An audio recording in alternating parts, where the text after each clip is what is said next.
A routine flight turned into a nightmare in just 5 minutes. A black veteran calmly asks for help, but moments later he's being dragged off the plane by police.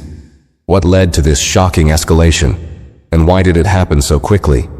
Stay tuned to find out what really went down on Flight 187. Before we start the story, comment below where in the world you're watching from today. And if you find this story interesting, don't forget to subscribe for more. It was supposed to be a routine flight. Marcus Steele, a 39-year-old U.S. Army veteran, had just attended a military reunion and was heading home, eager to relax after a long weekend. He boarded Flight 187, found his seat and settled in, ready for the smooth journey ahead. What Marcus didn't expect, though, was that within minutes of boarding, his calm flight would turn into a scene no one on board would ever forget. As the last few passengers took their seats, the flight attendant, Sarah Johnson, approached him. She asked if he could store his bag in the overhead compartment, as she noticed it was blocking the aisle. Marcus, who had already placed his bag in the compartment above him, politely explained that it wasn't blocking the aisle, and that it was in an acceptable position. He was just asking for a little more time to settle in and adjust his things. Sarah, though, seemed irritated by his response. She asked him again in a tone that made it clear she wasn't interested in hearing his explanation. Marcus, trying to stay calm, simply asked, "Is there a problem?" "I'm just trying to get comfortable for the flight." Sarah gave him a stern look, but instead of responding, she walked away. Marcus, thinking the situation was over, settled into his seat. But just a few moments later, Sarah returned with a cold stare and immediately told him to stop holding up the flight, and that he needed to comply. Confused and frustrated, Marcus calmly told her he wasn't doing anything wrong, and that the situation wasn't as serious as she seemed to make it. The tension in the air was palpable. Passengers were quietly watching, unsure of how the situation would unfold. Marcus tried to keep his voice calm, but the flight attendant's tone grew sharper. As the conversation went back and forth, it was clear that something was off. Instead of simply acknowledging Marcus's concerns, Sarah seemed more focused on making him feel small. The exchange continued to escalate, and then, unexpectedly, Sarah reached for her radio and signaled for security to come to the gate. Marcus, still confused, couldn't believe what was happening. His simple request to be left alone had turned into a demand for security intervention. "I didn't do anything wrong," he thought to himself. But there was no turning back now. The tension that had been building in the cabin suddenly exploded as Sarah's voice cracked through the air. "This man is causing a disturbance. He needs to be removed from the plane." Just like that, the situation went from a simple misunderstanding to something much darker, setting the stage for what was about to unfold. As soon as the call for security was made, the entire atmosphere in the cabin shifted. What had started as a minor disagreement between a flight attendant and a passenger was quickly spiraling out of control. Marcus, who had been quietly sitting in his seat, suddenly felt the weight of the situation. He wasn't sure how things had gotten this far, but now, all eyes in the cabin were on him. The low hum of the airplane seemed to fade as passengers started murmuring among themselves, uncertain of what was about to happen. A few minutes later, 2 officers appeared at the gate. They weren't the kind of police officers one would expect to see on a plane. There were no calming words or attempts to mediate. The officers stood at the front, eyeing Marcus without saying a word. One of them, a tall officer with a firm jaw, stepped forward and spoke to Marcus. "Sir, we need you to leave the plane," he said, his tone sharp and unwavering. Marcus, already frustrated, stood up slowly, trying to figure out what was going on. He had been a soldier, trained to handle stressful situations. But this felt different. This wasn't a battlefield. This was a commercial flight, and he had done nothing to warrant this level of attention. He asked the officer, "Why am I being asked to leave? I haven't done anything wrong." The officer simply repeated the order, his voice becoming colder with each word. "You are being disruptive, and we need to remove you from the flight." Marcus felt the anger rise inside him. How had things escalated so quickly? He hadn't raised his voice or caused any scene. Yet here he was, being singled out and treated like a criminal. He took a deep breath, trying to keep his composure. "I'm just asking for clarification," he said, "but I'm happy to cooperate. I just need to get my bag first."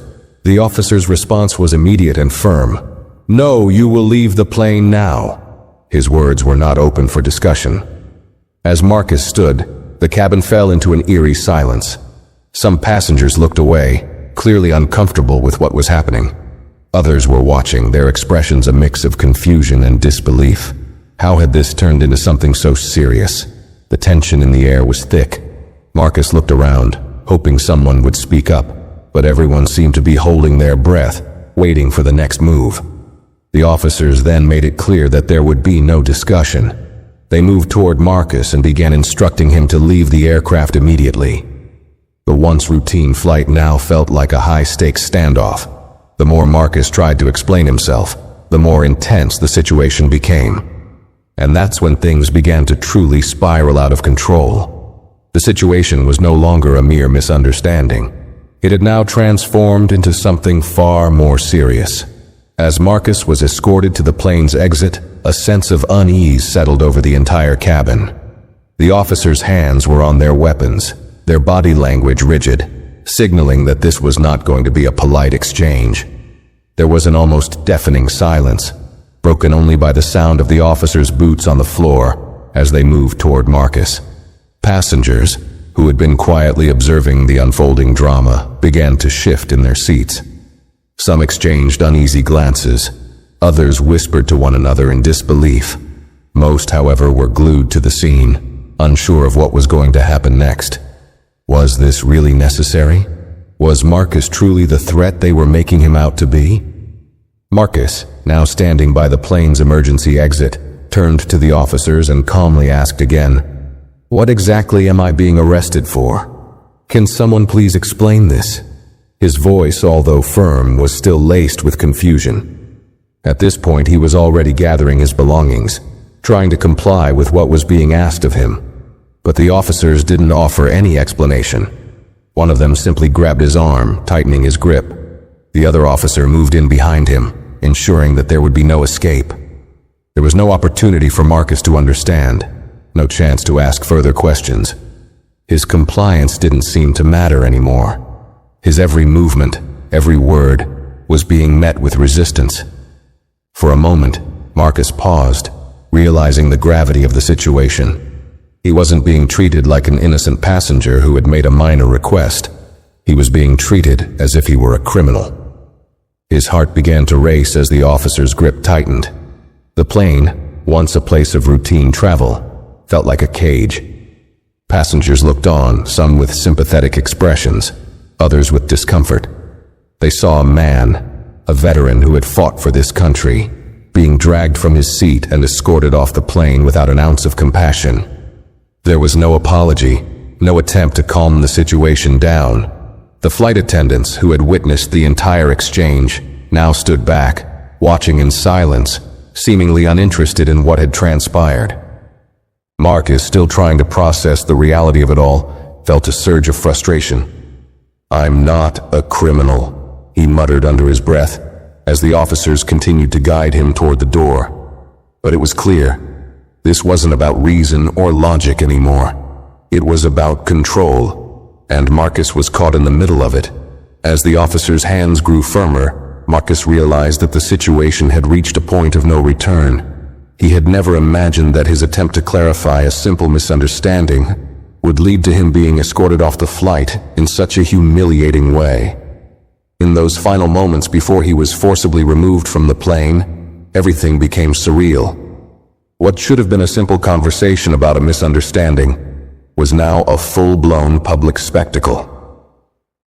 Before Marcus could fully comprehend what was happening, the officers had already started to move him towards the aisle. His feet were barely touching the ground as they tugged at his arms, forcing him to walk in a way that felt almost unnatural. The tension in the cabin was palpable. Passengers sat frozen in their seats, eyes wide, some gasping in disbelief at what they were witnessing.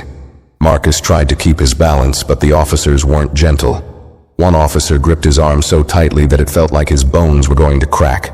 The other officer, walking behind him, kept a close watch as if he might attempt to break free. Marcus, though physically and mentally exhausted, tried to remain calm. "I'm not resisting," he muttered, hoping his words might de-escalate the situation.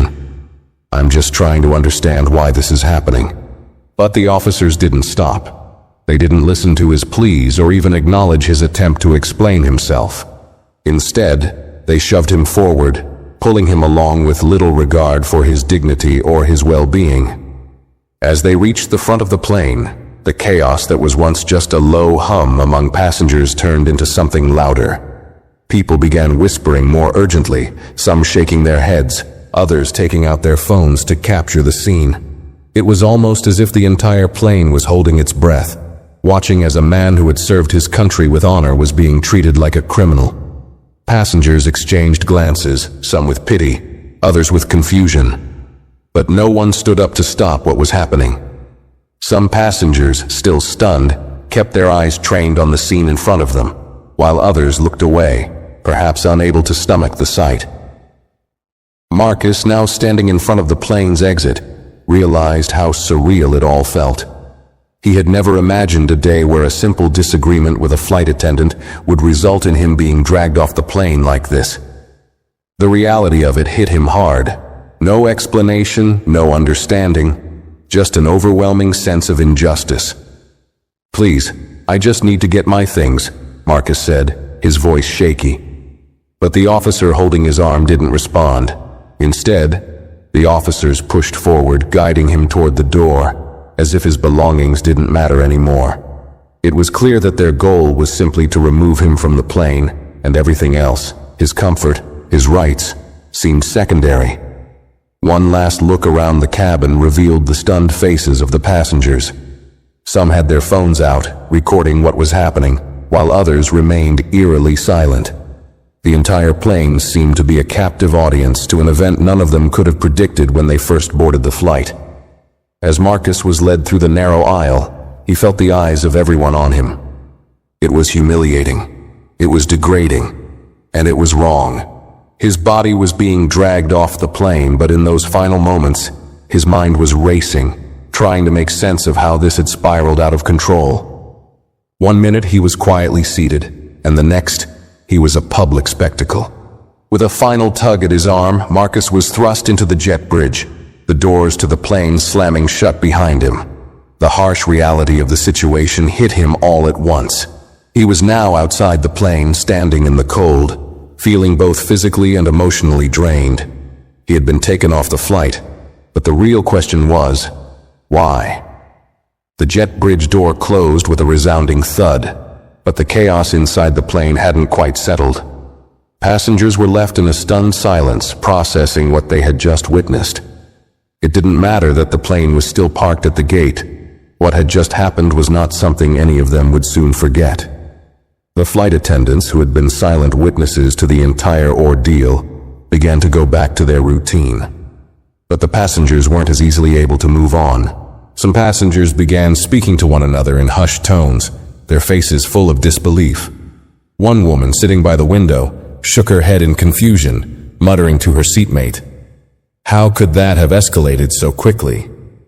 Another passenger, who had been sitting near Marcus, whispered, "He didn't even do anything. I was right there the whole time." But it wasn't just the passengers who were shaken. The incident quickly made its way to social media, where the video footage of Marcus being dragged down the aisle was shared widely. What started as a quiet disagreement between a passenger and a flight attendant had now turned into a full-blown public spectacle. The video, recorded by an observant passenger, quickly gained traction. By the time the plane had even left the gate, the hashtag number Justice for Marcus began trending on Twitter. Online reactions were swift and fierce. People from all over the country, veterans, everyday citizens, and social media influencers alike, voiced their anger and disbelief at what had happened. Comments flooded in. "This is why we need better training for flight attendants," one person wrote. "No one should be treated like this, especially not a veteran," another commented. As the story spread, so did the questions. Why did the flight attendants escalate the situation in the first place? Why did the police come in so quickly, without attempting to understand what had really happened? And perhaps most importantly, why was Marcus Steele, a decorated military veteran, treated like a criminal? The outrage didn't stop online. The local news stations picked up the story, running segments with the video footage. Interviews with passengers were broadcast and legal experts weighed in, questioning the actions of both the airline staff and the police. People who had been on the flight, especially those seated near Marcus, were now starting to speak out more publicly. One of them, a man named James, had been seated a few rows behind Marcus and had witnessed everything firsthand.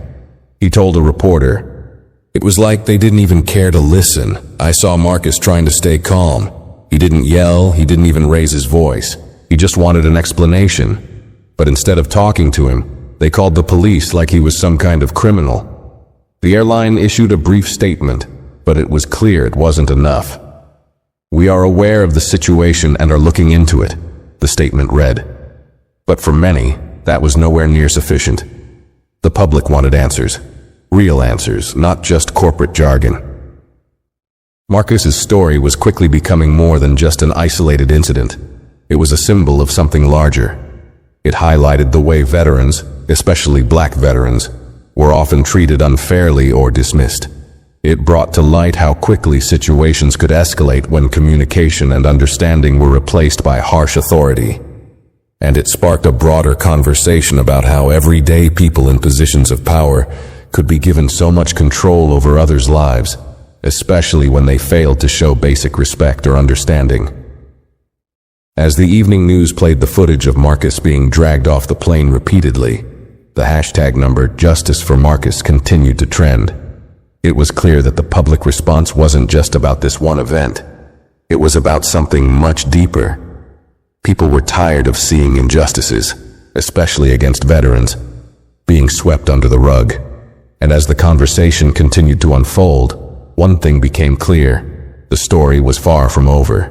As the video footage continued to circulate online, pressure mounted on the airline and the authorities to take action. The public's anger was palpable, with calls for accountability growing louder every hour. What had started as a seemingly routine flight had now become a flashpoint for a larger debate about power, authority, and the treatment of veterans, particularly black veterans. The phone lines of both the airline and the local police department were flooded with complaints, and social media was awash with people demanding answers. The airline's PR team scrambled to handle the situation, but it quickly became apparent that their initial response wasn't going to be enough. The vague statement they released to the public, "We are aware of the situation and are investigating it," was met with frustration and disbelief. The airline needed to do more than just issue a statement. It needed to show real accountability. Meanwhile, local law enforcement launched an internal investigation into the actions of the officers involved. The police chief, under pressure from both the public and the media, promised a thorough review of the incident. "We will ensure that this situation is handled fairly, and if any protocols were violated, the appropriate actions will be taken," the chief said in a press conference. But for many, the words rang hollow. The public wasn't asking for another vague promise. They wanted to see real consequences, real justice. In the days following the incident, various news outlets began interviewing people who had been on the flight. One of the most vocal was James, the passenger who had been sitting behind Marcus and had seen the entire exchange firsthand. What happened to Marcus wasn't just wrong, it was downright unjust, James told a local news station. He was calm the whole time. It was clear that the flight attendant overreacted, and then, instead of trying to de-escalate, they just called the police. He didn't deserve that. His testimony added weight to the growing sense that something had gone terribly wrong during the flight. The investigation didn't just focus on the police officer's actions. The airline also began to review its flight attendant's handling of the situation. Sarah Johnson, the flight attendant who had made the call to security, was placed on administrative leave while the investigation took place. The airline expressed regret over the situation, but stopped short of commenting on her specific actions, leaving many to question whether they would take real action or simply sweep the matter under the rug. Marcus, for his part, had been trying to keep a low profile since the incident. He hadn't made any public statements and had largely stayed off social media, though the stories and opinions surrounding him continued to swirl. But as the investigation unfolded, it was clear that his silence wasn't going to keep him out of the spotlight for long. Supporters of Marcus, including several veteran organizations, were organizing marches and rallies, demanding justice for the veteran. The hashtag numbered Justice for Marcus continued to trend, and soon enough, petitions started circulating, calling for an official apology from the airline and for a review of police protocols regarding airline incidents. The anger from the public wasn't just about one man's removal from a flight. It was about how quickly a small disagreement had been turned into an unnecessary and humiliating public spectacle. The media kept the story alive, reporting on each new development.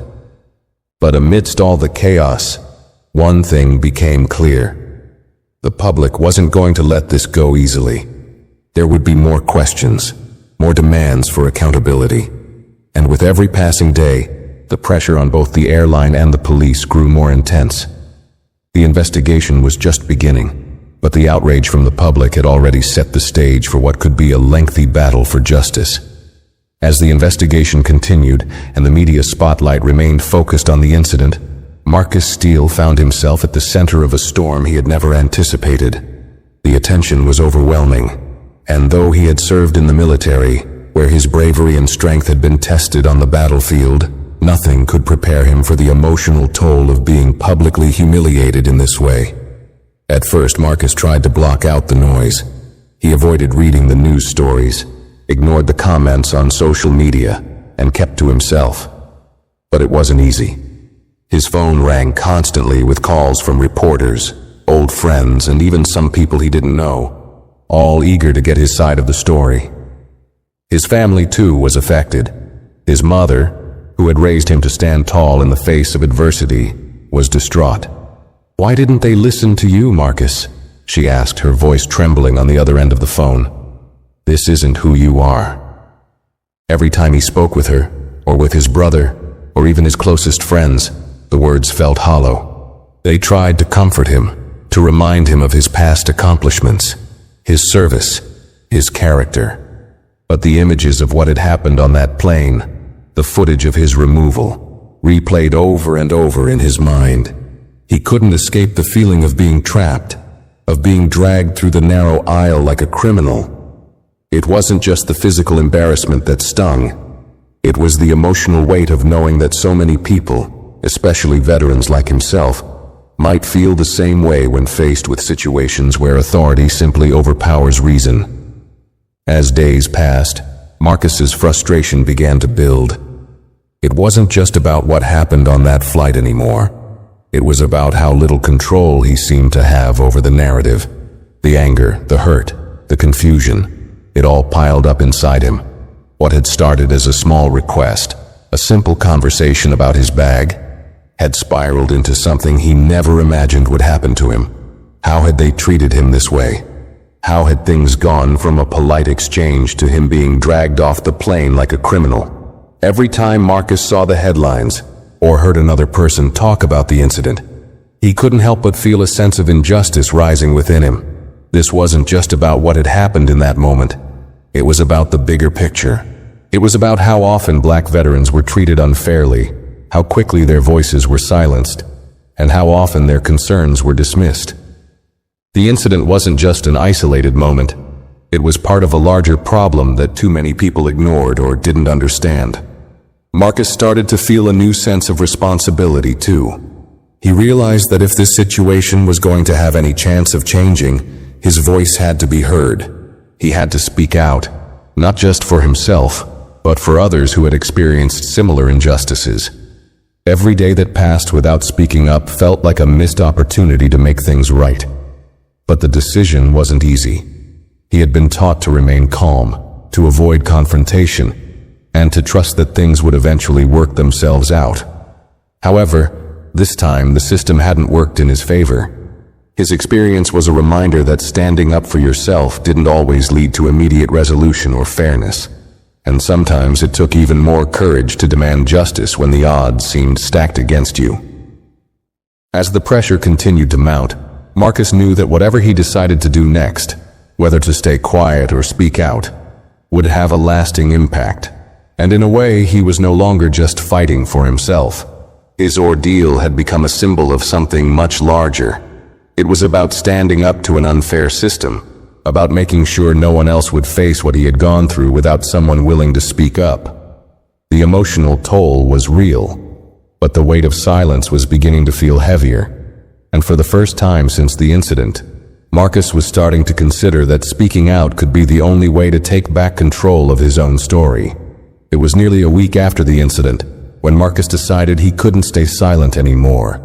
The media continued to cover the story, and every new headline seemed to twist the knife a little deeper. The police department had yet to announce any concrete actions regarding the officers involved, and the airline's response was still vague. Although the #sign Justice for Marcus had gained a strong following, Marcus found himself increasingly frustrated. The longer the situation lingered without resolution, the more it felt like a reminder of how powerless he was in this moment. He had always prided himself on being someone who could solve problems, face challenges head-on.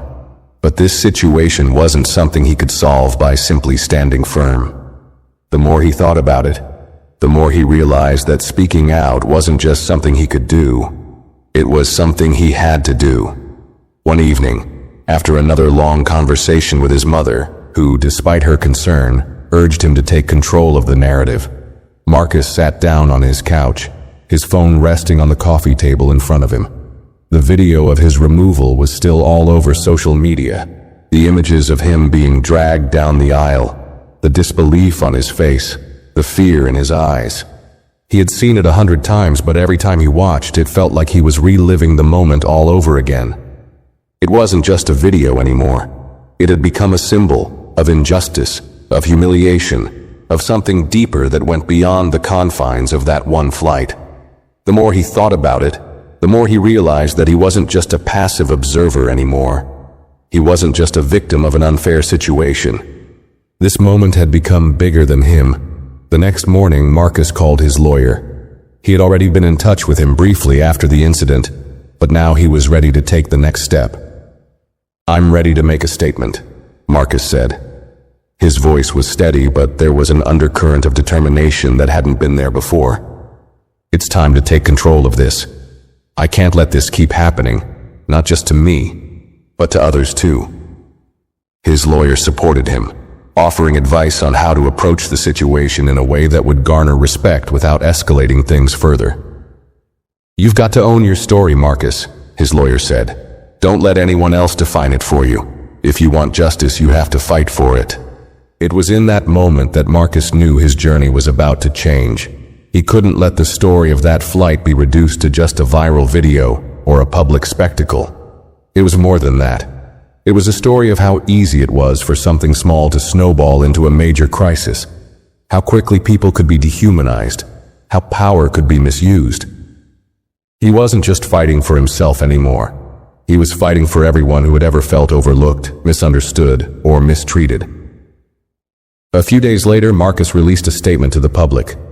He posted a video on his social media accounts, his face calm, but his words full of raw emotion. "I want to start by saying that I never imagined this would happen to me," he began.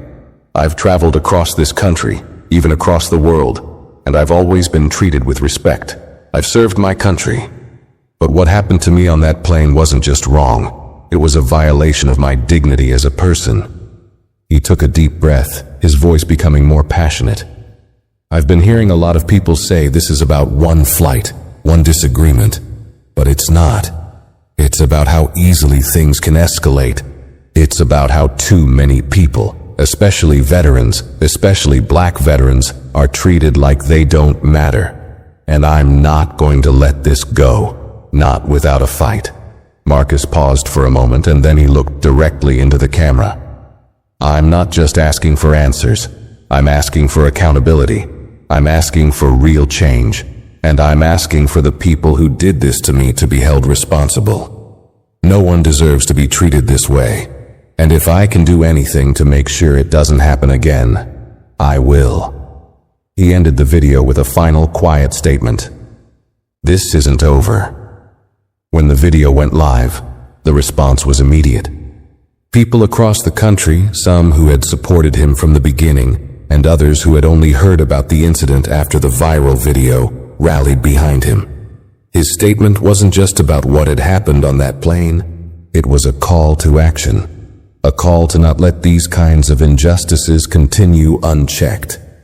News outlets picked up the video and it began to spread even further. Within hours, the airline had issued another statement, this time much stronger than the vague comment they had made earlier. They expressed regret for what had happened and promised to review the actions of the flight attendant and the police officers involved. But the damage had already been done. Public trust had already been shaken, and it was clear that a simple apology wouldn't be enough. The police department, too, had been forced to issue a response, promising an internal review of their officers' conduct. But as Marcus's story gained more traction, it became clear that both the airline and the police were under intense pressure to show that they would not simply sweep this under the rug. The public wanted real consequences. They wanted change. And now, thanks to Marcus's courage in speaking out, they were beginning to get it. This wasn't the end of the battle. But for Marcus, speaking up had already felt like a victory. He had taken back control of his story, and in doing so, he had shown others who had experienced similar mistreatment that they didn't have to stay silent either. His journey had become about something far bigger than himself. And with each new supporter, with each new voice joining the conversation, Marcus knew that change was possible. The path ahead was uncertain, but for the first time since the incident, Marcus felt a renewed sense of purpose. And no matter what happened next, he knew one thing for sure. This was only the beginning. As Marcus Steele's video statement continued to circulate and gain support, the pressure on both the airline and the police department intensified. The call for justice grew louder, and it became clear that this would not be a situation that would be resolved quietly or quickly.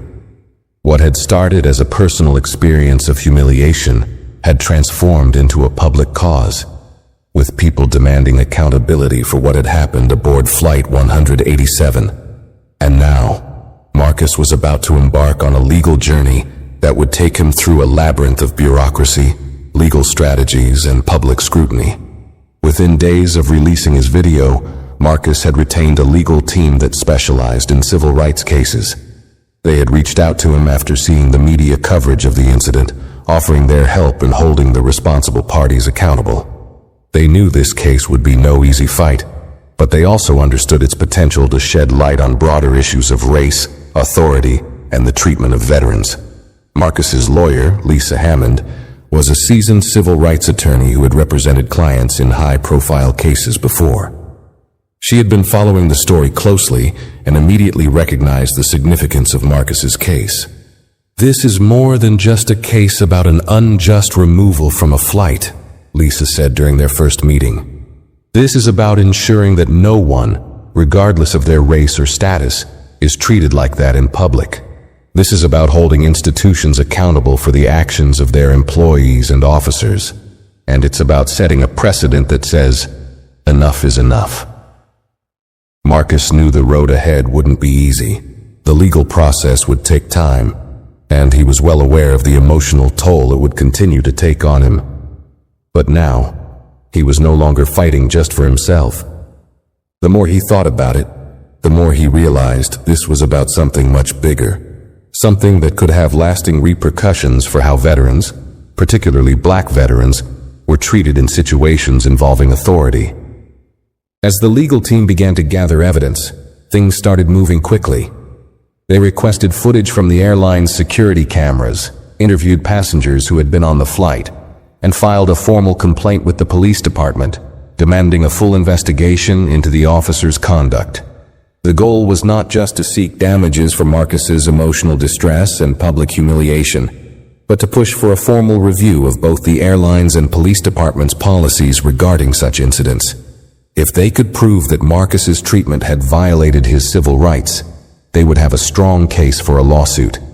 Meanwhile, the airline, sensing the growing momentum of the public outcry, announced that they were working on a comprehensive internal review. However, as they continued to avoid making any real public commitments to specific actions, the anger only deepened. Activists, legal experts, and the general public all agreed that the airline needed to do more than just issue statements. They needed to take tangible steps toward accountability, especially since their flight attendants had failed to de-escalate the situation. The police department, too, was feeling the heat. The officers involved in Marcus's removal had been placed on administrative leave pending the internal investigation, but this alone wasn't enough to satisfy the public. The idea that the police were simply looking into the situation wasn't enough for those who had seen the footage and heard Marcus's story. People demanded real consequences. At the heart of the legal battle was the question of whether Marcus's civil rights had been violated. Were the officers justified in forcibly removing him from the flight?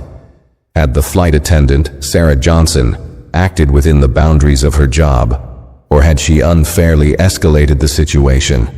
And perhaps most importantly, had the airline and the police mishandled a relatively minor disagreement by choosing to treat Marcus as a threat, rather than resolving the issue peacefully? As Marcus's legal team began to gather witness testimonies and more evidence, they discovered several unsettling details. Passengers who had initially been reluctant to speak up were now coming forward with their accounts. Many of them had been sitting near Marcus and had heard the entire exchange between him and the flight attendant. They testified that Marcus had never raised his voice or made any threats. Several passengers even described how the flight attendant had been condescending and dismissive from the very beginning, which had contributed to the escalation. One witness, a woman named Karen, who had been sitting 2 rows behind Marcus, recalled the moments before the officers arrived. It was clear that Marcus was trying to explain himself calmly. He wasn't arguing, he was just asking questions, Karen said in her statement. But the flight attendant wouldn't listen. And when the officers came, it just got worse. They didn't even try to talk to him. They just started pulling him out of his seat. I've never seen anything like it. This testimony would become crucial in building Marcus's case. The legal team believed that if they could prove the flight attendant's actions had been disproportionate and that the officers had overstepped their authority, they could make a strong case for an unlawful removal, as well as emotional and psychological damages. In addition to the testimonies, Marcus's legal team also filed Freedom of Information Act (FOIA) requests to obtain any police records or communications between the officers and the airline that might shed light on the situation. They were determined to leave no stone unturned. The more evidence they could gather, the stronger their case would be. But they also knew this could take months or even years to fully resolve. The wheels of justice often moved slowly, but Marcus was now in it for the long haul. Meanwhile, the public continued to rally behind Marcus. The Justice for Marcus movement gained more traction, and more prominent figures began to speak out. Several well-known civil rights organizations issued statements of support, and groups of veterans started organizing marches and rallies. They wore T-shirts with Marcus's face on them and carried signs that read, "Veterans deserve respect, and no one should be treated like this." The movement was growing stronger by the day, and Marcus began to realize that his fight wasn't just about getting justice for himself. It was about something much bigger. As the days passed, Marcus couldn't help but feel a mixture of exhaustion and determination.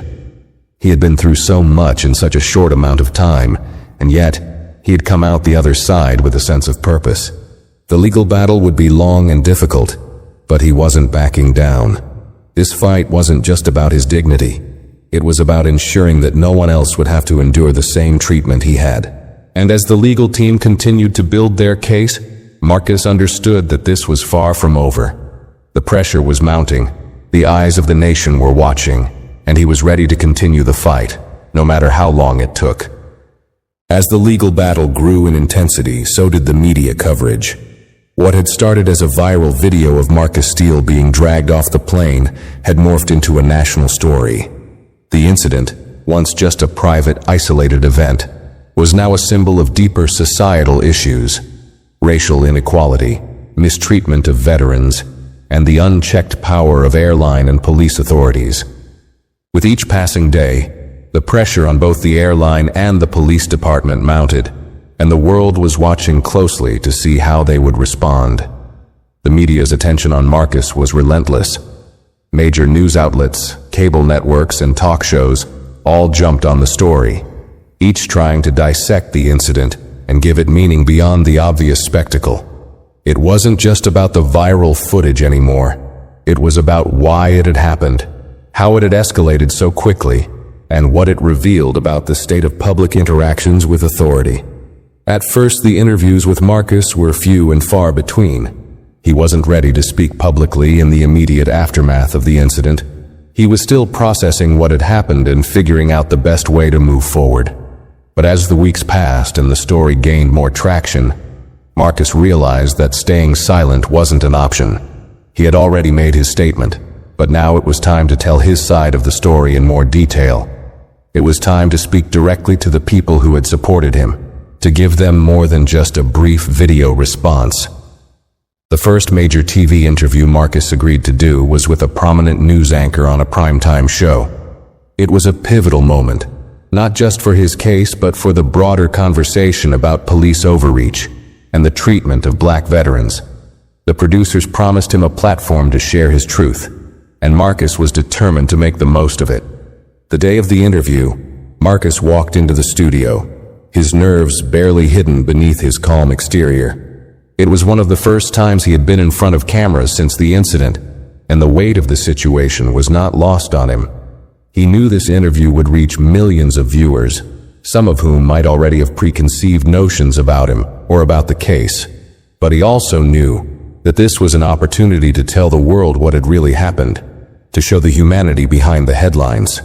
When the interview began, the anchor, a well-known journalist named Alicia Hayes, introduced Marcus and immediately asked the question everyone wanted to know.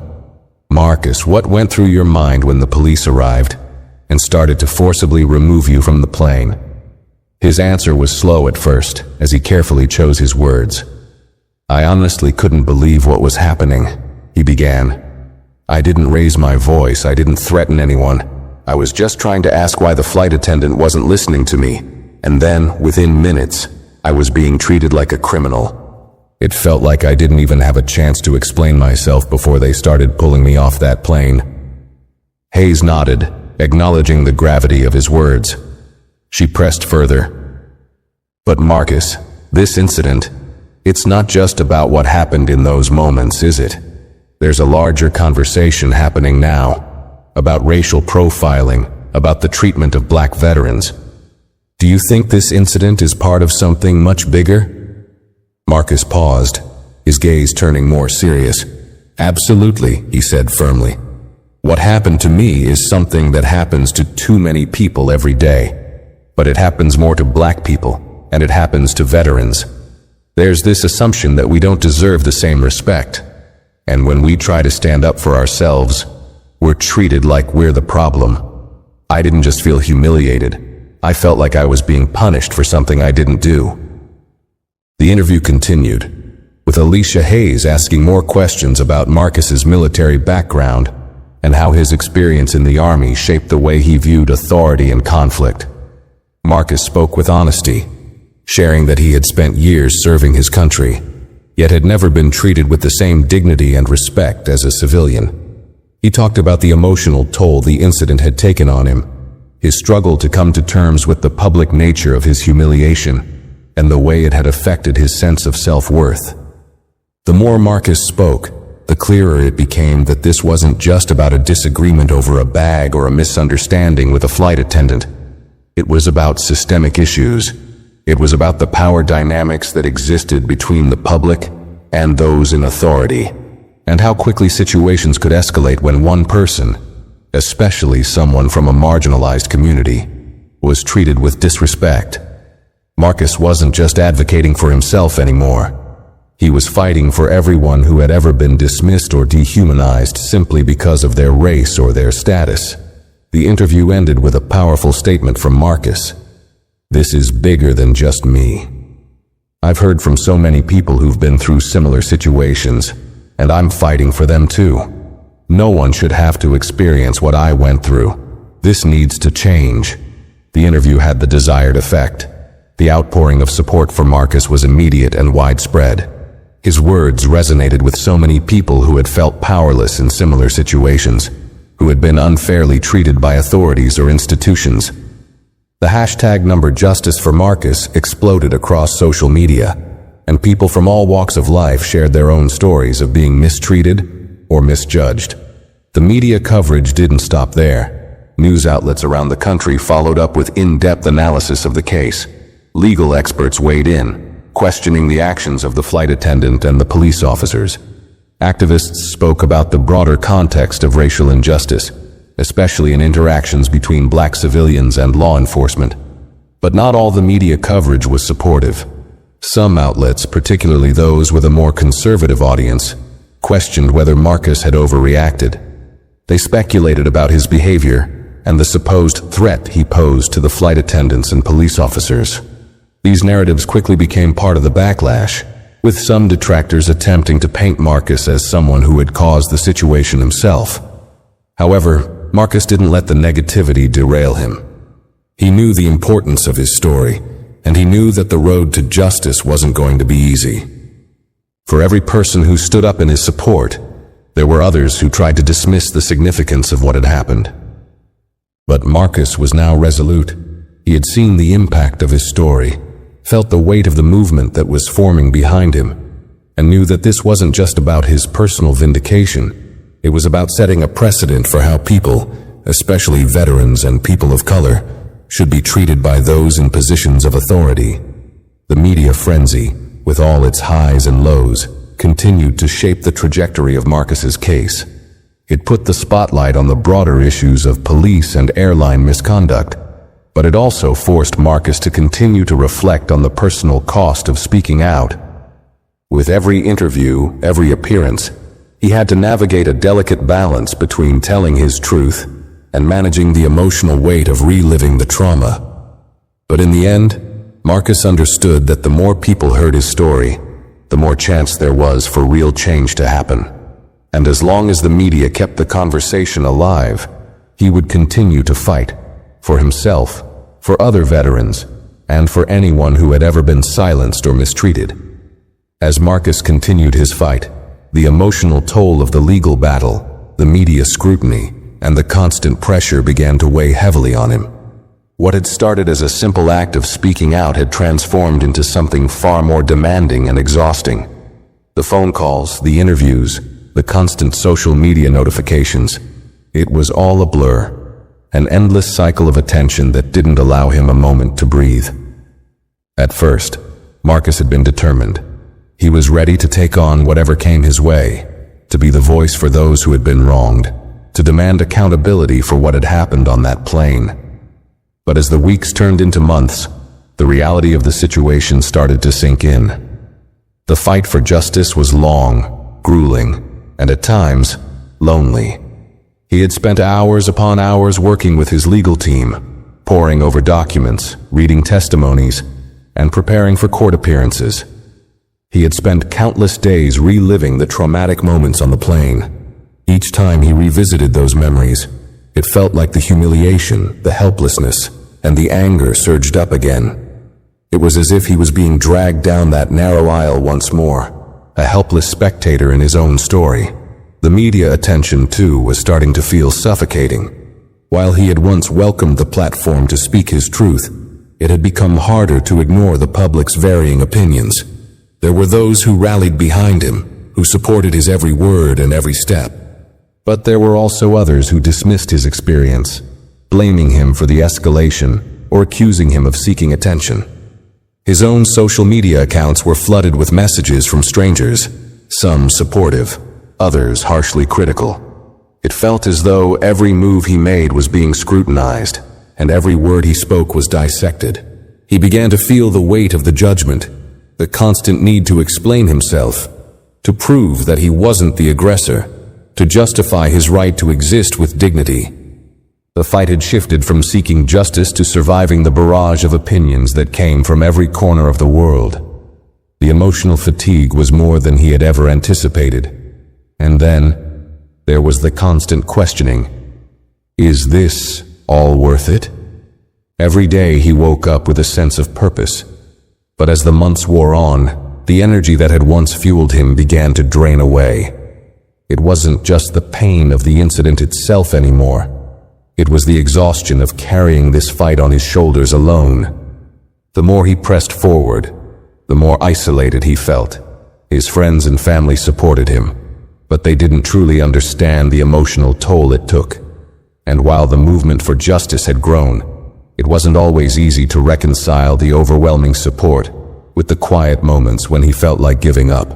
One evening, after a particularly grueling day in court, Marcus sat alone in his apartment, the weight of it all pressing down on him.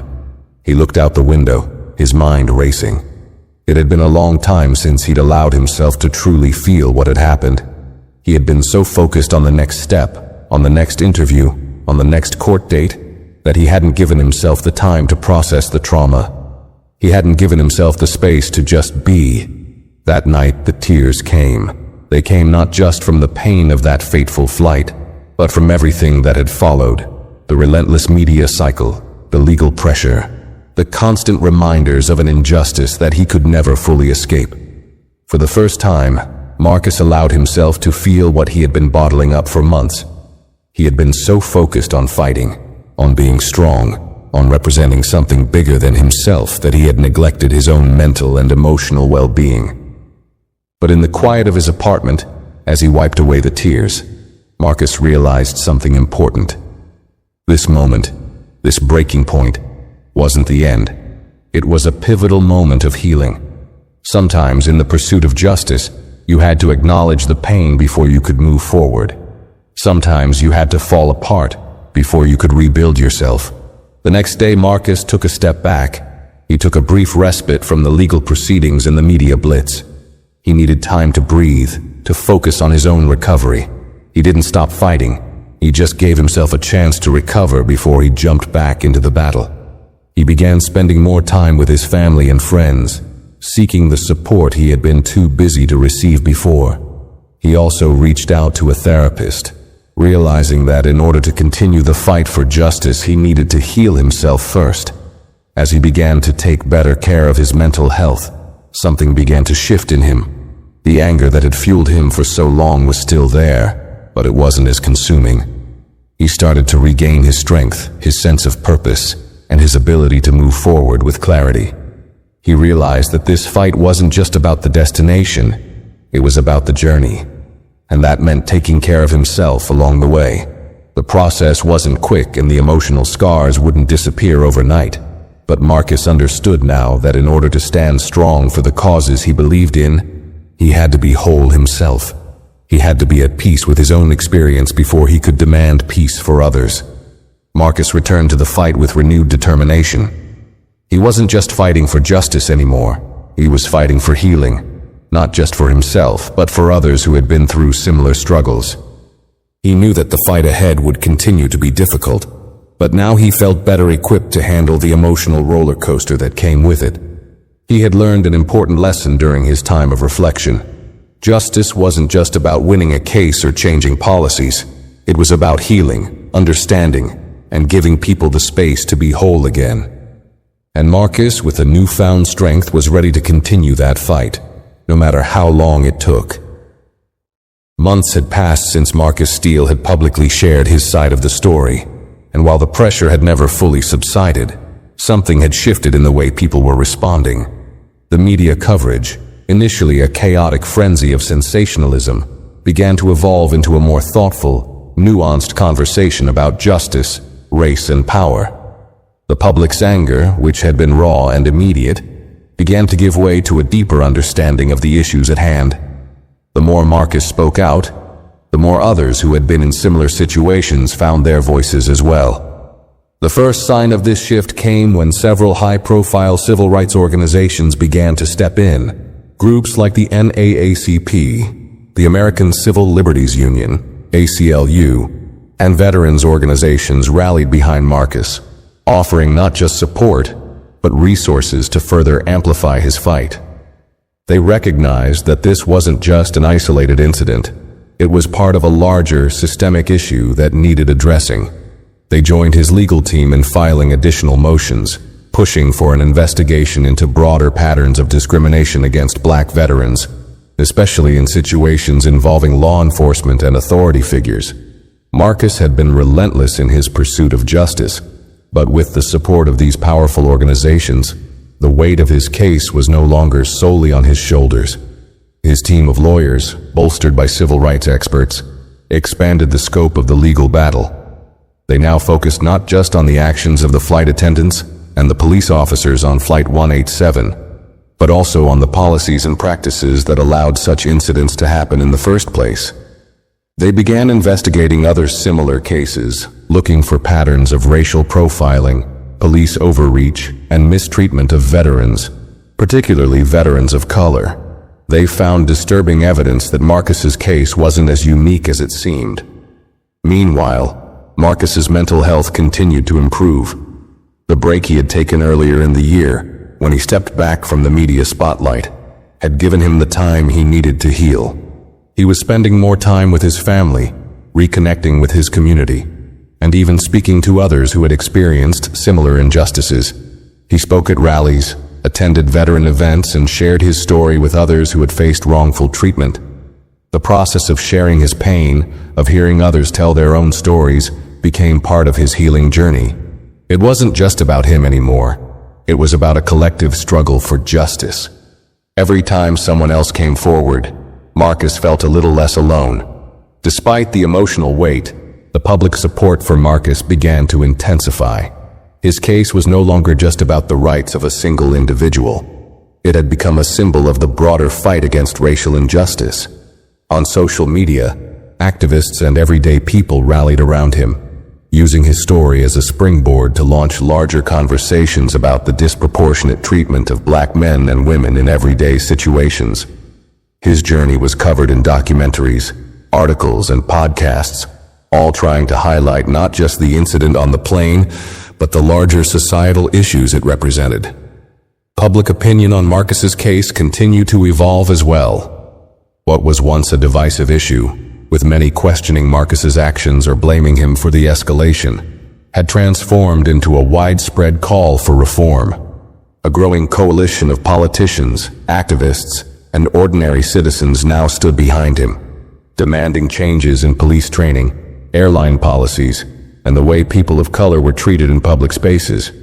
It was clear that the system, as it wasn't working for everyone, and Marcus's story had illuminated the cracks in it. The pressure was now on the airline, which had been avoiding taking real responsibility for its role in the incident. After months of public outcry, the airline finally agreed to meet with Marcus's legal team. The negotiations were intense, with both sides trying to come to terms. But the airline, now facing not just legal repercussions but the wrath of public opinion, agreed to a settlement. The details of the settlement were kept private, but it was clear that Marcus had won.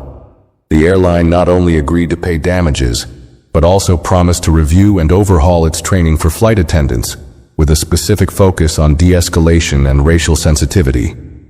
The police department, too, had been feeling the pressure.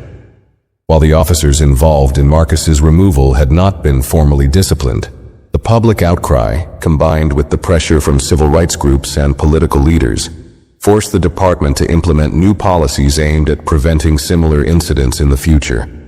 The officers involved were required to undergo additional training in community policing and racial sensitivity.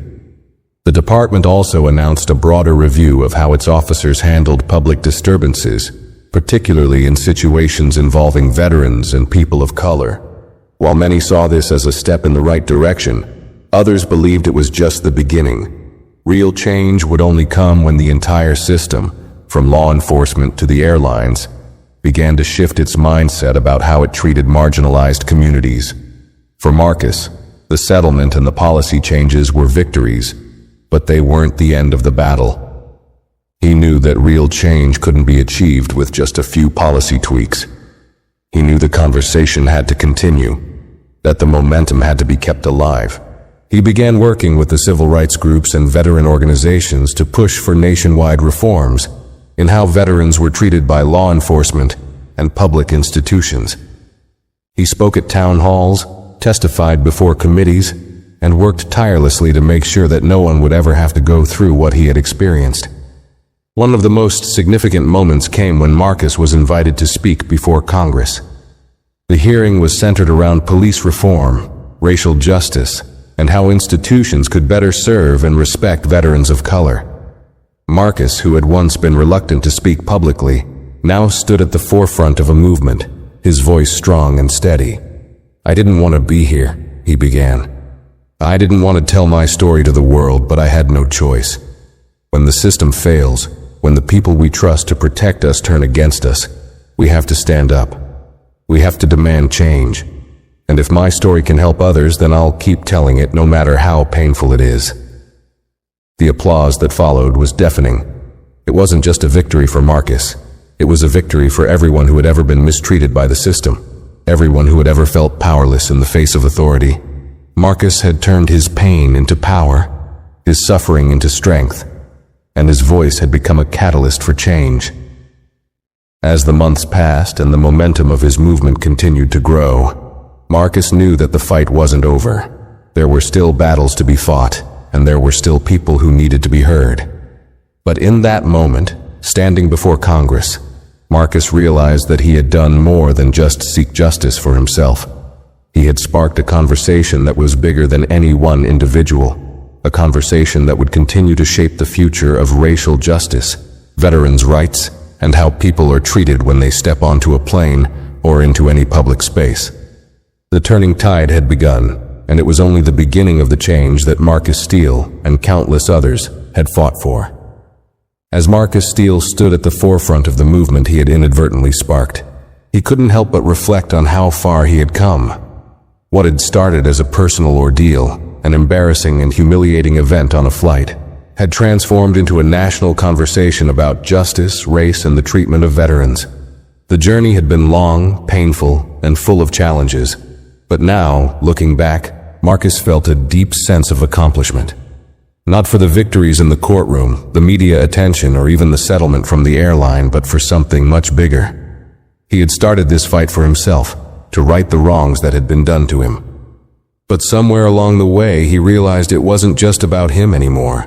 It was about every person who had ever been mistreated by authority, every black veteran who had felt overlooked, every individual who had been silenced because of their race, gender, or background. Marcus had found his voice, and in doing so, he had given others the courage to find theirs too. The months that followed Congress's hearing were filled with ongoing discussions about systemic reform. Legislation aimed at improving the treatment of veterans of color, as well as broader police reform, began to gain traction. Marcus worked closely with lawmakers, veterans organizations, and civil rights groups, all of them united in a common goal: to make sure that what happened to him on Flight 187 would never happen again. It wasn't just about policy change, it was about a shift in public consciousness. People were starting to understand that the issues Marcus had faced were not isolated incidents, but part of a pattern of unfair treatment that affected many people across the country. The more Marcus spoke, the more stories came forward from others who had been mistreated, and the more the public began to see how deep the problem ran. The airline industry began to adopt new, more inclusive training programs for staff, focusing not only on safety and efficiency, but also on respecting passengers' rights and dignity.